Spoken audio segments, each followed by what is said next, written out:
Isipin nyo ito, mga hanay at hilera ng masaganang pananim na nagbibigay ng ligtas at masustansyang pagkain para sa ating lahat. Dahil ang mataba at malusog na lupa ay nangangahulugang magkakaroon tayong lahat ng malusog na pagkain. At ang malusog na pagkain ay makakatulong upang magkaroon tayo ng malusog na pangangatawan. Ang isang sagot ay nasa lupang kinatatayuan natin. Karamihan sa atin marahil ay hindi ito bibigyan ng pansin. Ngunit ang kahalagahan ng lupa ay masigit pa sa pagkakaalam natin.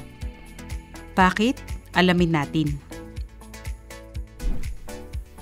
Ang lupa ay isang mahalagang rekurso o napagkukunan ng diretsahan at hindi diretsahang paraan upang magkaroon ng 98% ng ating pagkain. Ang mga halaman at hayop ay umaasa sa mga nutrients at tubig na nasa lupa upang lumago. Sa makatuwid, kapag malusog ang lupa, mas malusog ang magiging pagkain sa ating mga plato. Ang komposisyon ng lupa ay pinaghalong mineral, tubig, hangin at organic na bagay. Ang organic matter o carbon na bumubuo sa lupa ay, pigilan muna ang iyong hininga, nasa 2,500 bilyong tonelada ng carbon. Ang lupa ay isang malaking natural na sink o imbakan ng carbon o organic matter, kaya tumutulong ang lupa para makatipid sa carbon. Dahil din sa pag-imbak ng carbon o organic matter, ito ay nakakadagdag ng malaki sa pagpapayabong o fertility ng lupa. Ito ay nagbabuffer din ng tubig, hangin at nutrients. Sa maraming mga sistema ng agrikultura, mayroong mas mahigit na mga buhay sa ilalim ng lupa o below ground kaysa sa ibabaw ng lupa o above ground. Ang mga lupa ay maituturing na isang underground na mga syudad na masagana sa mga nilalang na mga maliliit na organismo, hayop, fungi, bakterya at iba pang mga microbes o mikrobyo na may kanya-kanyang mga trabaho at magkakasamang nagtatrabaho upang maihubog ang mga natural at pang-agrikultura ng mga ecosystem. Ang mga pakikipag-ugnayan o interaction sa pagitan ng mga species o organismo sa lupa ay nagtutulong-tulong upang ang mga halamang itinanim ay mas lumago at upang panatilihin ang mga ecosystem, dagdagan ng ani at makapagbigay ng higit pang masusustansyang pagkain para sa lahat. Kaya, maaari kang nagtataka kung ang lupa ay kapaki-pakinabang, hindi ba dapat na mas karapat-dapat na ito ay pahalagahang lalo ng mga tao? Sa kasamaang palad, hindi sapat ang pagpapahalaga na ibinibigay sa lupa. Mayroon lamang na 14.9 bilyong ektarya ng lupa sa mga kontinente ng mundo o Earth's continents. Sa mga lupaing ito, ang 4 na bilyong ektarya ay puro kagubatan na may kakayahang konserbahin ng natural na malulusog na lupa. Samantalang 3.2 bilyong ektarya naman ay mga grasslands at 1.6 bilyong ektarya naman ay nakalaan para sa crop production. Ang lupa ay karaniwang sumasailalim sa degradation o mahinang kalagayan kapag ang mga natural na ecosystems katulad ng kagubatan ay ginagawang agricultural land. Nasa 80% ng lupang pangsaka o lupang pang-agrikultura ang nagkakaroon ng moderato o malubhang pagguho ng lupa. Taon-taon, ito ay nasa 30 bilyong tonelada ng lupang natitibag. Tinatawag natin itong soil loss.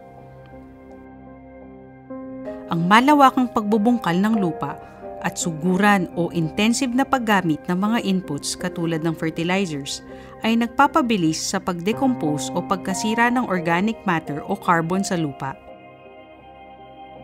Mayroong naitalang pagkawala ng carbon na nasa 135 na bilyong tonelada dahil sa human-induced decomposition ng organic matter, pinabilis na pagguho ng lupa o soil erosion at leaching. Pagguho sa pamamagitan ng hangin at tubig ay mga karagdagang dahilan ng mas mabilis na proseso ng soil erosion. Ang nakaimbak na carbon na pinakawalan sa kapaligiran ay siyang nagpapasiklab ng global warming. Nasa 47 tonelada ng organic matter sa lupa ang nawawala mula sa bawat ektarya ng mga taniman at pinagsasabsaban ng mga lugar ng hayop. Kung ihahambing natin sa average global cereal na ani ng 4 na tonelada bawat ektarya, tayo ay nawawalan ng nasa 6 na tonelada ng lupa dahil sa pagguho ng lupa sa parehong lugar. Ang mayamang lupa na ibinuo sa halos 100 taon o milenya ay gumuguho o nagdadanas ng erosyon sa loob lamang ng ilang dekada, at ang mga lupang gumuho ay nadadala sa mga ilog, lawa, batis at dagat. At parang hindi pa ito sapat dahil ang mga lupa ay dumadanas din ng salinization, compaction at polusyon na diretsahang resulta ng mga gawain ng tao. Napariwara o degraded na mga lupain at ecosystems, pagkakasira o eutrophication ng mga anyong tubig at sa pagtaas ng peligro tungo sa kakulangan ng pagkain o global food insecurity. Malinaw na hindi natin maaring hayaang mangyari ito. Dapat nating tanungin ang ating mga sarili kung paano mapapanatiling maayos at kung paano mapapabuti ang kondisyon at kalusugan ng lupa. Sa kabutihang palad, ilang siglo na ng mabuting karanasan sa pagsasaka at pananaliksik ng pang-agrikultura ang nagbibigay ng solusyon upang panatilihin ang pagiging buo at malusog ng lupa. Halimbawa, maraming mga komunidad sa buong mundo ang sumusunod sa mga mabubuting gawain sa pagsasaka o agricultural practices, katulad ng pagbabawas sa pagbubungkal ng lupa, permanenteng pabalat ng lupa, intercropping, carbon at nutrient recycling, at ang paggamit ng mga compost sa pag-aabono, pati na ang paggamit ng mga hakbang tungo sa konserbasyon ng lupa at tubig.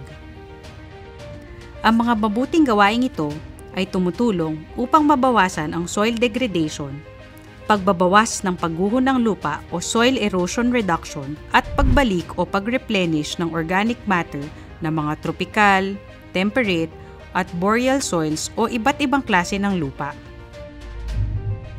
Kung ang naturang mga nagbabagong buhay na pamamaraan o regenerative techniques ay gawing malawakan ang sakop, maaari nating ihinto ang pinsala sa ating mga lupa, mapapanatili at simulan ang pagpapabuti sa kondisyon at kalidad ng mga lupa, habang tinitiyak din na mayroon tayong tuloy-tuloy na supply ng malusog na pagkain. Sa Nestle, maagap na naming sinimulan ang pagtatrabaho patungkol dito. Kami ay nagsusumikap na tumatag ng traceability pabalik sa mga sakahan at makakuha ng visibility upang suportahan ang mabuti mga pagsasaka o farming practices at kasanayan sa lahat ng aming mga value chains. Sa pamamagitan ng pag-alam ng tumpak na lokasyon o pinagmulan ng aming mga materyales, maaari naming suportahan ang mga magsasaka at tulungan sila sa pagpapatupad ng regenerative o nagbabagong buhay at sustainabling mga pamamaraan o gawi sa pagsasaka at pagtatanim. Mabisang pamamahala ng nutrients upang magkaroon ng pagkakaiba-iba ng mga ani. Ang paggamit ng conservation agricultural techniques, paggamit ng dumi ng hayop o manure sa pag-abono, at pag-aabono gamit ang compost ay mga gawaing makakatulong sa pagpapanatili ng kalusugan ng lupa upang magkaroon ng ligtas na pagkain at ligtas na mga feeds o pagkain ng hayop. Ang mga mahuhusay na mga gawaing ito ay magpapabuti sa soil ecosystem, magpapanatili ng integridad ng lupa at magpapabalik ng kalahatang laman ng lupa na carbon o carbon stock at para din maprotektahan ang ating klima. Nang sa gayon, matitiyak natin na ang mga darating na henerasyon ay magkakaroon pa rin ng malusog na pagkain at makakalasap ng ligtas na klima.